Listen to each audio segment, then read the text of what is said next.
So this way, this simply sitting Swami was getting one measure of rice every afternoon. He was happy with that. It seems there was a change in administration in the temple. A new administrator came. He was looking at the accounts, what we are spending and what we are getting, and then he was looking at this prasad, who gets that? And he found that this simply sitting Swami, who did not contribute anything to the temple, he was getting this one measure. Why does he get it?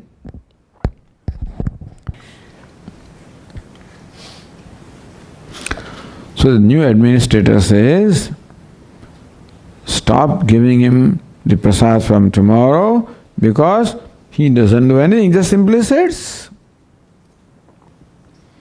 So that Swami did not get his share next day. Following day also he did not get. Then he went to the office to inquire. He was told that the new administrator says that since you are simply sitting and not doing anything, for not doing anything you cannot get prasad.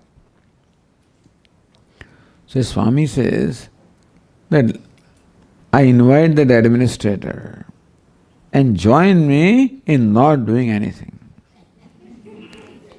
So they told the new boss, that's what he says. So what's the big deal? I'll join him. So next morning, this fellow comes, sits beside the simply sitting Swami.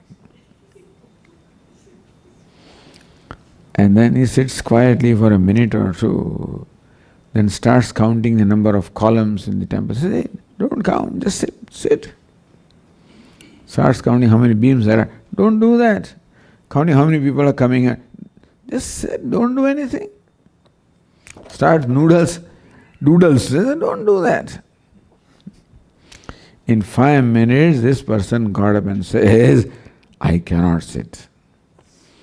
There is restlessness within which pressurizes him and compels him to do something. He realized how difficult it was to simply sit. When can you simply sit? When you are comfortable with yourself.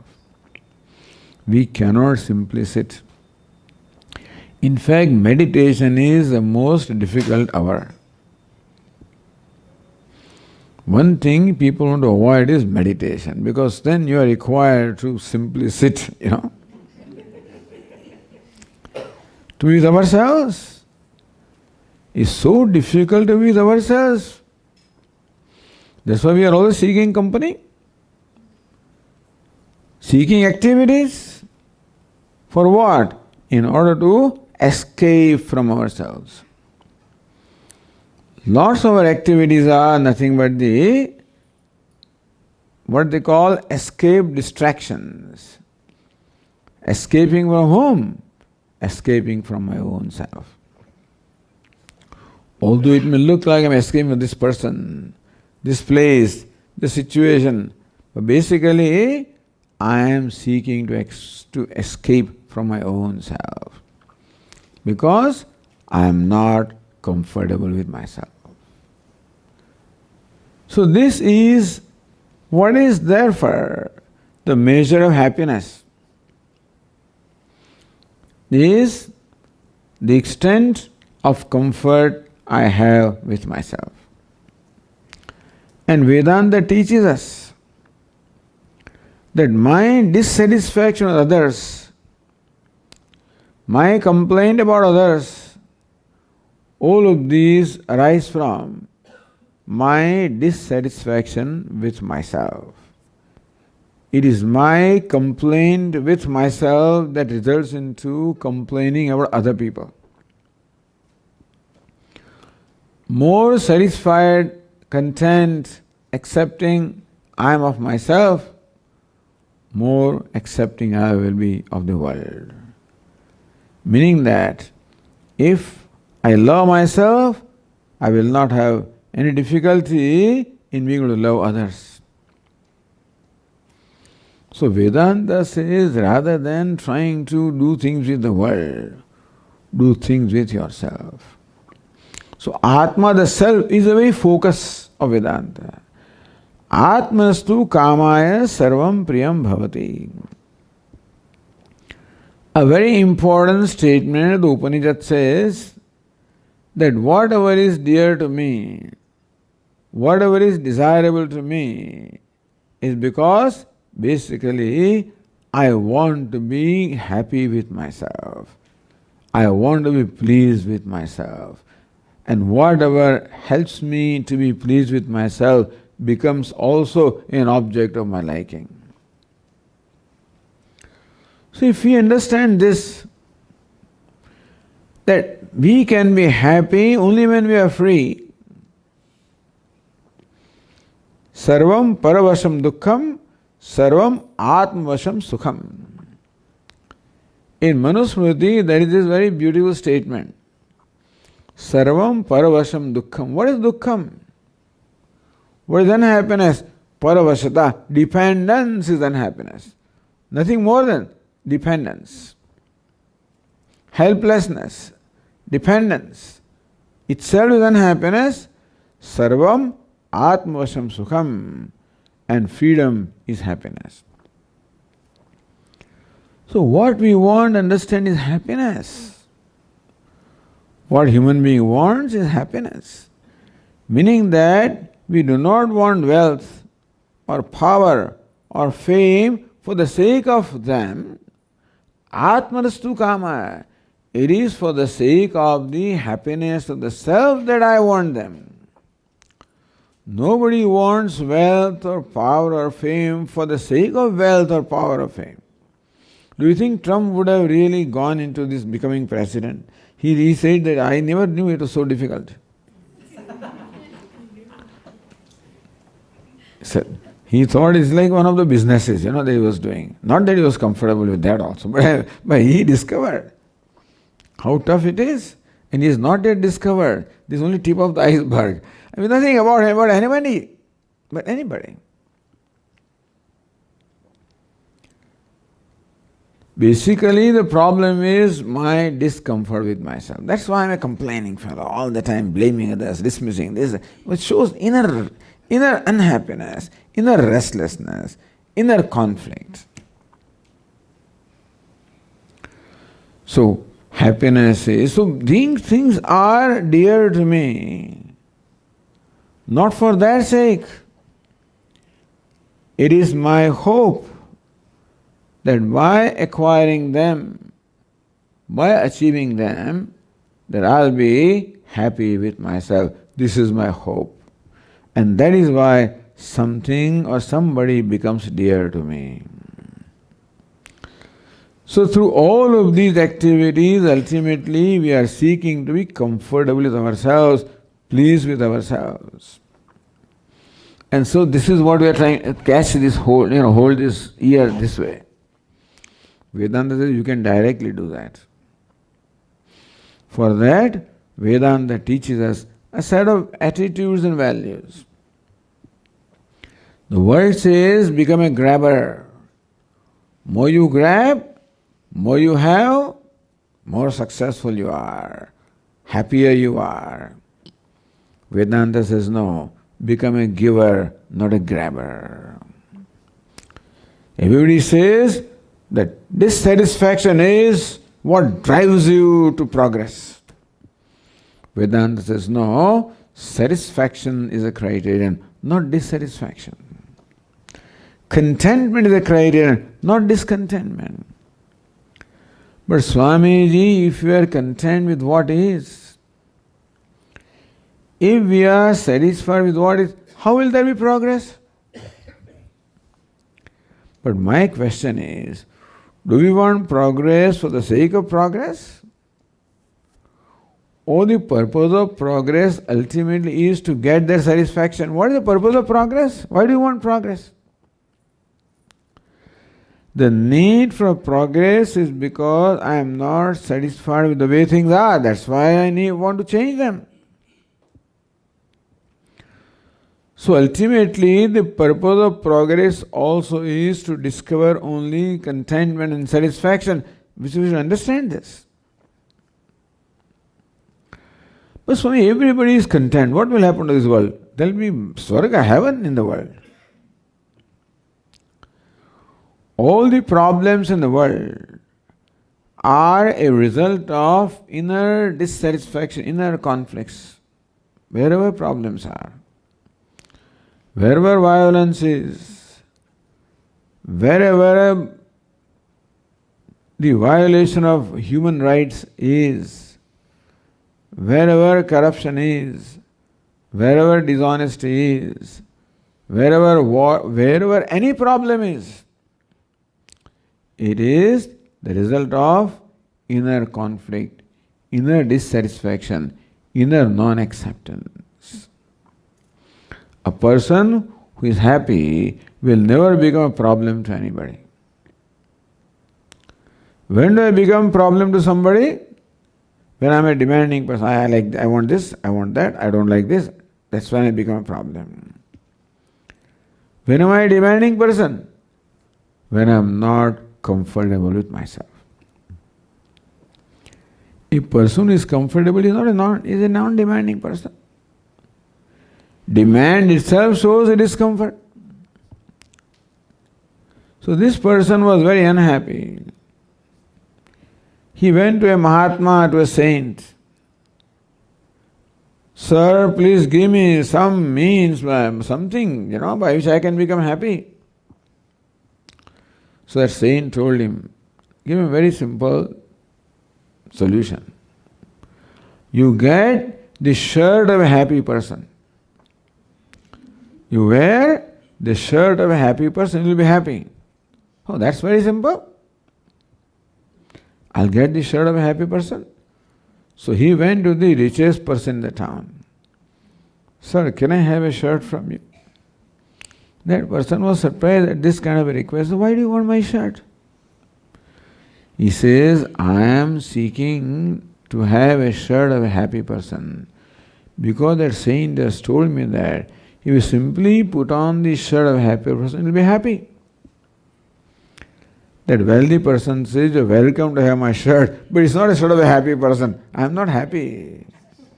You don't know what anxieties I have, what my investments are, so you don't know what worries and anxieties I have. Wealthy I am, but not happy.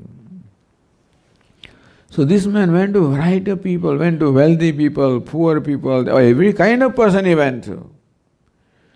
Everybody had different reason for being unhappy anyway. He could not find a single person who was happy. His desire to have a shirt of a happy person was not satisfied. Then he went back to that Mahatma. I said, you told me, but I don't find anybody. So you want a happy person? Want to find? Yeah. Go to that forest. The forest, there is a cottage, a hut in which somebody is living. Go there. He's a happy person. Now this fellow is very, he's really happy. He's okay. He made a trip and went there to the remote place in the forest where one man apparently was living in a simple hut. Knocked at the door. Says, yes, what can I do for you? I want your shirt. Says, why? I understand that you're a happy person. Says, yes, that I am. Please give me your shirt. Then he laughed. Opened the door. He had no shirt, that man.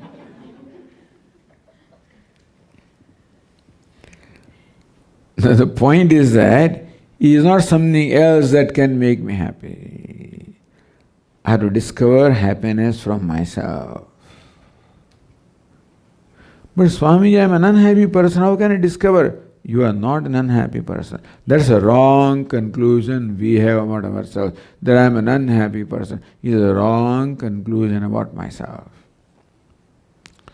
Again, Bhagavad Gita teaches that you have infinite happiness within yourself. You have to tap into that happiness. How do you tap into that happiness? So one simple attitude we are told. Yesterday we quoted karmanyevadhikaraste. You have the freedom to perform the action. What is the freedom? Very often we may not have freedom to do what we want to do. We may not have. It is the circumstances that decide what I have to do. I may not have the freedom. Then Swamiji, where is free will? You are talking about a free will for the human being. Where is free will? I am compelled by a world, by somebody or the other to do something, and I am required to do that. Where is my freedom? So Vedanta points out, Bhagavad Gita says, there is freedom in one place. What's the freedom? The attitude with which you do what you have to do. Meaning that I may not have freedom in determining what I do. The power has gone away. What is the freedom? Then your attitude. Meaning it is these circumstances that decide what you do very often. We have freedom sometimes to decide what we want to do. Sometimes we don't have. It's not so much that freedom we are talking about. But we always have freedom to decide the attitude with which I do that thing. We have the freedom to decide what attitude we can entertain.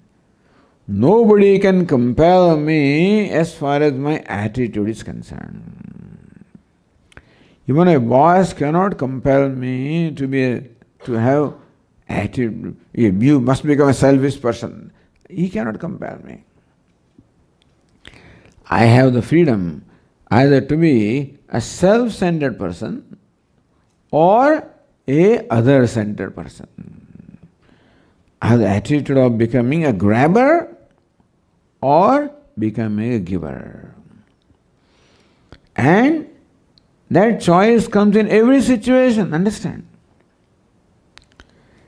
Because all along, as human beings, we are always related to somebody or something. You're always related from morning till evening with the world. Everything around me is called world. You are the world right now and I am the world for you. Meaning that at all the moments we are related to somebody or something. If it's not person, something we are related to. At that time, we have the freedom of having this attitude. Do I want to be a grabber or a giver? Meaning that when you present yourself before me, my question is, do I want, this is what our Swami used to say, that anybody comes before me, the first thought that arises in my mind is, how can I be useful to this person?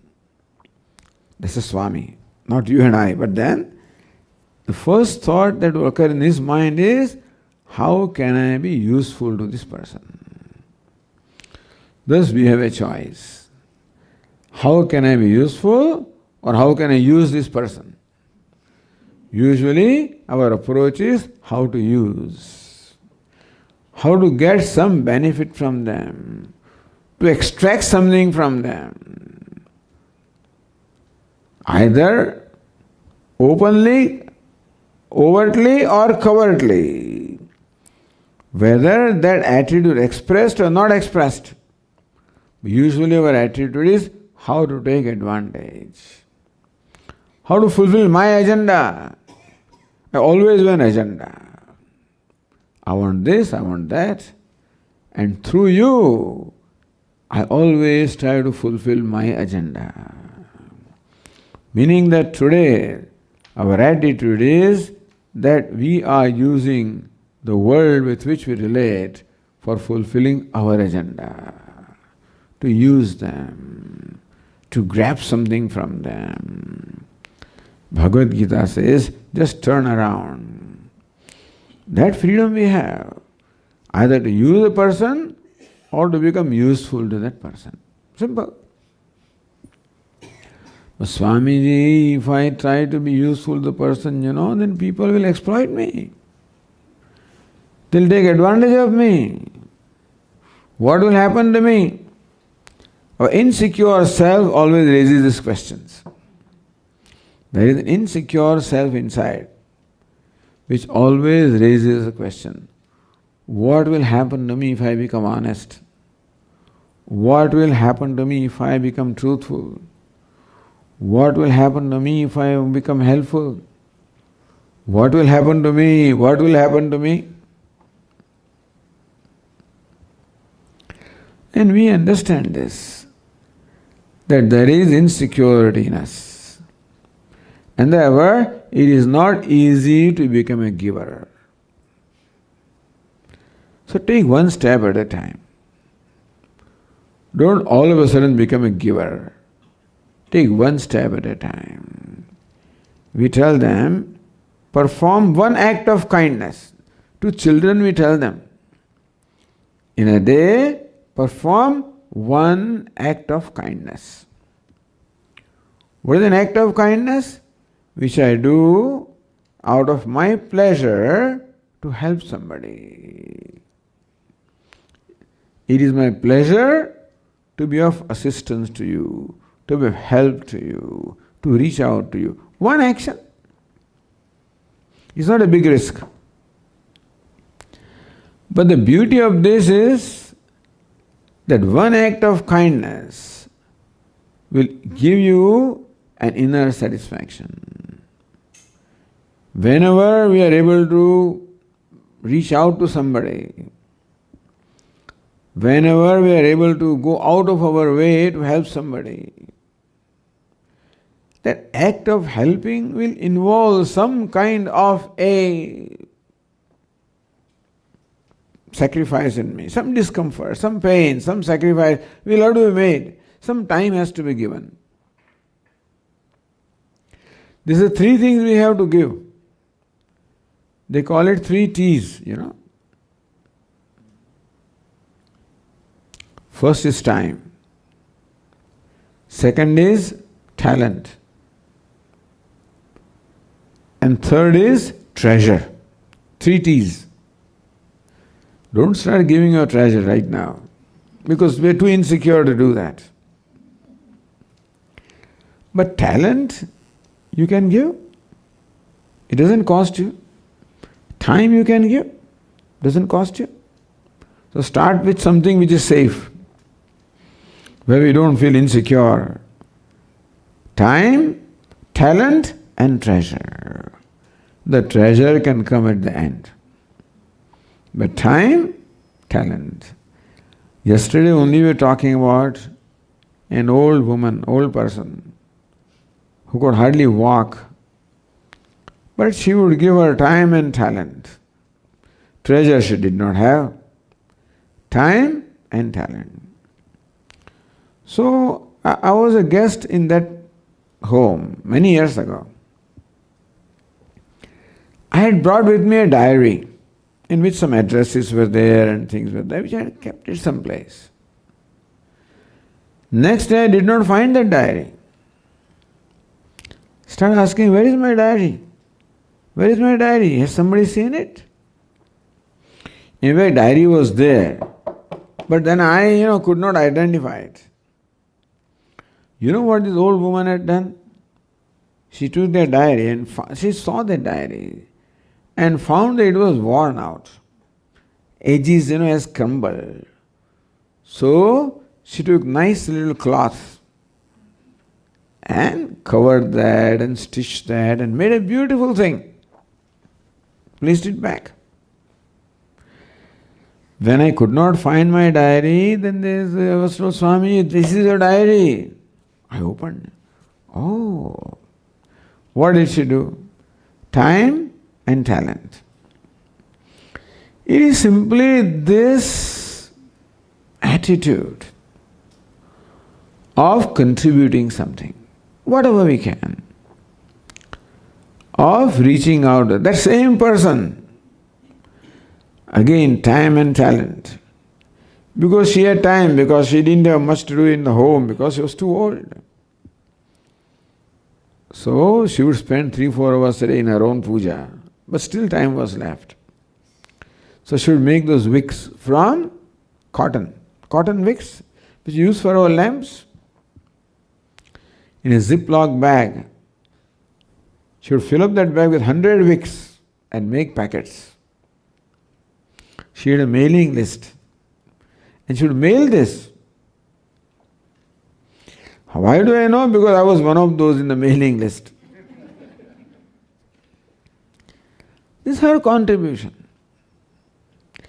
It is not that you have to do big things to be a kind person. It is in our heart. If you have that attitude, you'll always find some ways of contributing.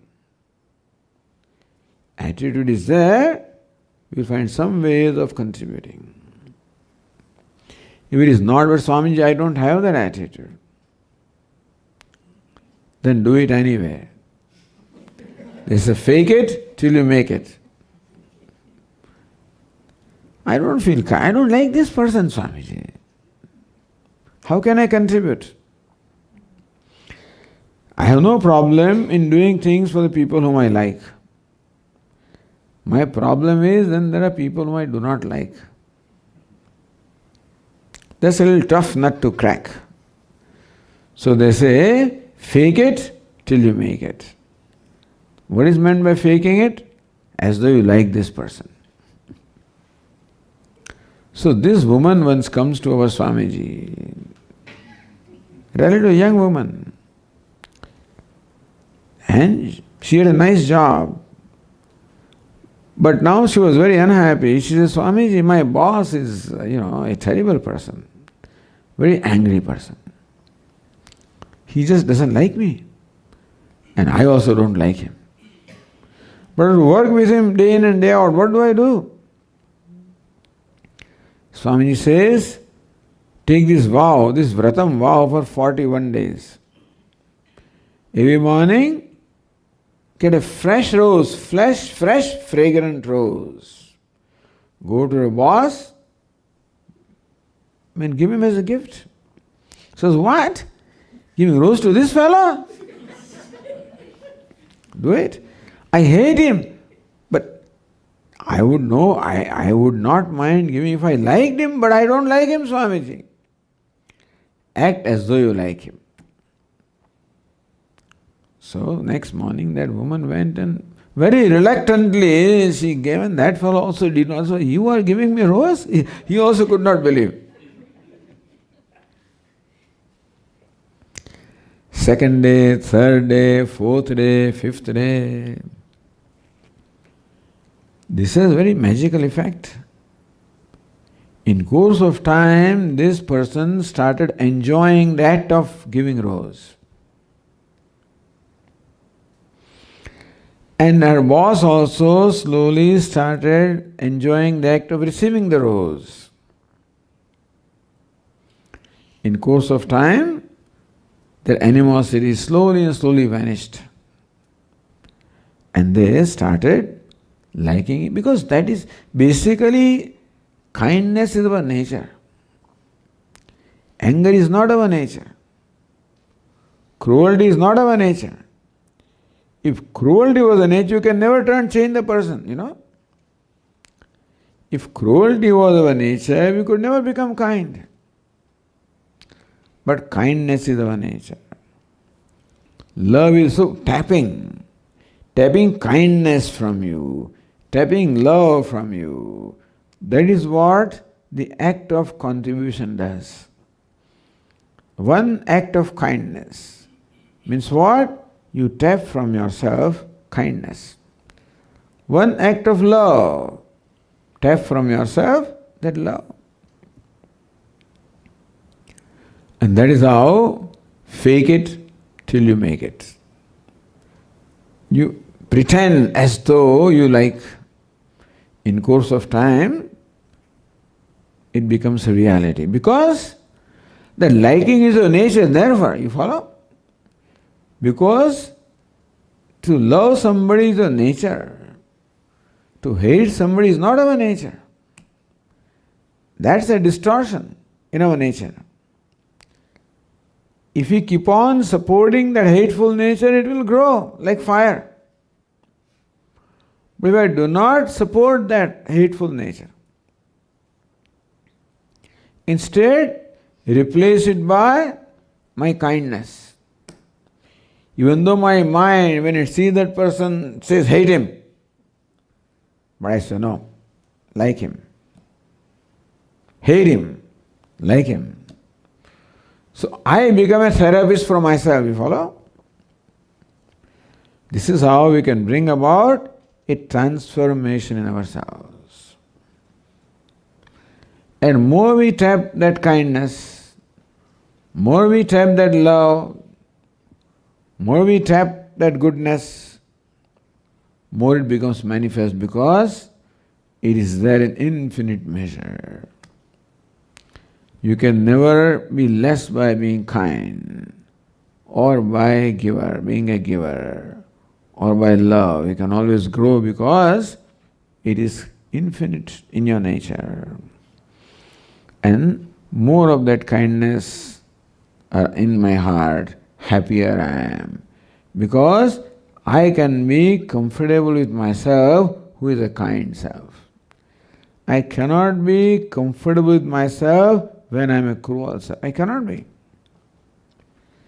I do not like myself a cruel self. I like myself when I am a kind self. So to like myself, to be comfortable with myself, endeavor to be happy with myself. I don't need ice cream. I don't need internet. I don't need anything. All I need is a kind self. Which is a kind self? A giving self. So become a giver. We take one step at a time. As we discover comfort, we become a little bolder. So 2 acts of kindness, 2 acts.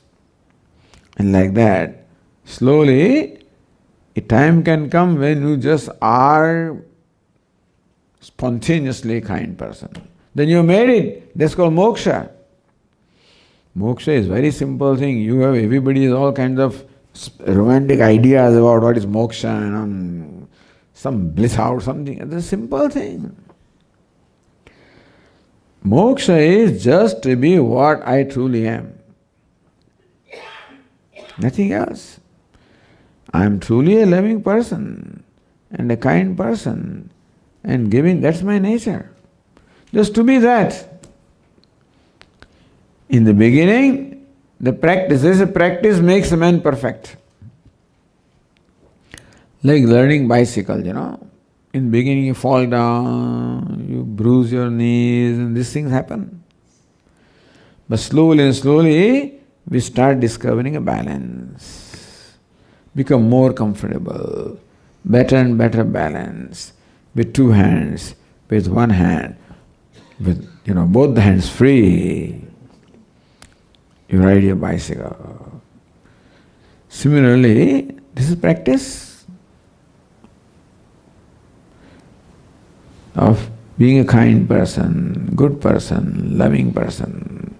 More we practice, more we become. A time comes when it becomes spontaneous, meaning effortlessly, because it's your nature. Just as fire is hot without any effort, just as sun is bright without any effort, spontaneously, so also we can be spontaneously good people, kind people, loving people. And that means happiness, and that means freedom, and that means moksha. Simple definition of moksha, which nobody will tell you. They will tell you all kind of romantic definition of what happens inside, outside, transcending this, giving a... Just be what you are. Simply being what we are. That we are. Unfortunately, because of some problems, we are not what we are. Meaning that, basically we are a kind person, but because of some problems, I find some cruelty in me, some anger in me, this inner enemies in me, and they are depriving me of the joy of my own self. Nobody else deprives me. What deprives me of the joy of myself is all these inner fellows. And then only you can affect me. Only when that is there. Only when inside some anger is there, then only you can manipulate me. Then only you can affect me. Then only you can make me unhappy. Meaning that by all of these I'm empowering you to affect me. But if I don't have that, if I stop empowering you, then nobody can make us unhappy. That's how Lord Krishna describes a happy person. Dukkeshu anudvignamanaha sukheshu vigataspruhaha vitaraga bhaya krodhaha sthitadhir muniruchyate. Dukkeshu anudvignamanaha. In what is normally called a situation that is called painful, normally, what people consider a painful situation or unfavorable situation, that you fail, that's it. Failure is unfavorable. Insult is unfavorable. So what are normally considered causes of pain? When this person faces those situations, because everybody has to face, just because you become liberated doesn't mean the world will spare you. The world will do what it does. Meaning that then also we have to live our life. And then also the situation in life come. Lord Krishna also is not free from that. He also has success and failure. So he also had to run away from battlefield. Lord Krishna. With Kalevana, he had to run away from battlefield. That's called a Ranchod. He ran, he actually ran away from Ranam, means from battlefield. Doesn't matter. Sometimes he wins, sometimes loses. He had lots of insults. There was the king, his name was Shishupal. His job was to every day, he had compiled Sahasranama of Lord Krishna. Every name, every 1,000 names of abuse. It's alright. Dukkeshu anudvignamanaha. As long as you are comfortable with yourself, you are happy with yourself, nobody can make you unhappy. You have to reach that point, of course. It is the result of constant effort. Dukkeshu anudvignamanaha. What is normally considered a situation which is painful, which would cause pain to a normal person, that situation does not cause any perturbance or pain to this person. Not that he is insensitive, but he has created a shield around himself of knowledge, of wisdom, of goodness, of kindness. And that is why he remains insulated from this kind of attacks.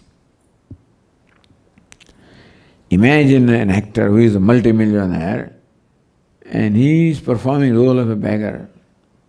As a beggar, people insult him. As a beggar, after all, he's sitting on the sidewalk, people throw things at him, sometimes even throw bad words also at him. Poor beggar feels insulted, sometimes he is hurt, sometimes he is crying also.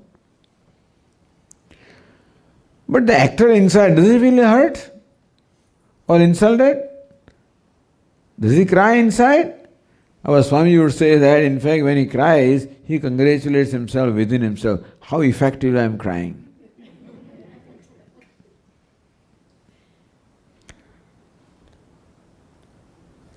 So, it's up to us to gain that freedom.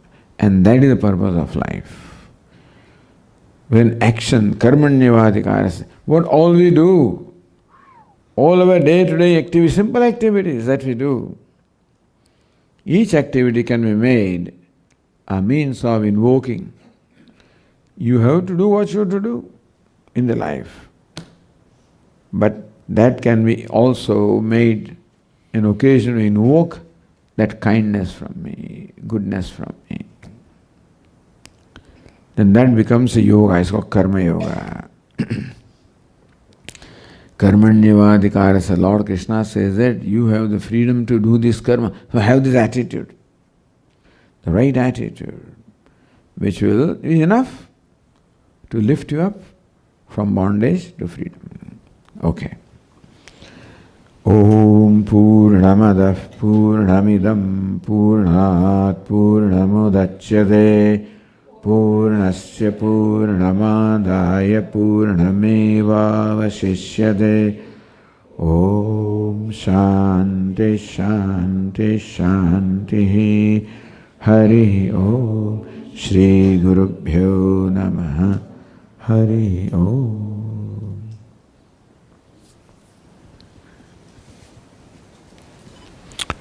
So tomorrow, बंद करें दो.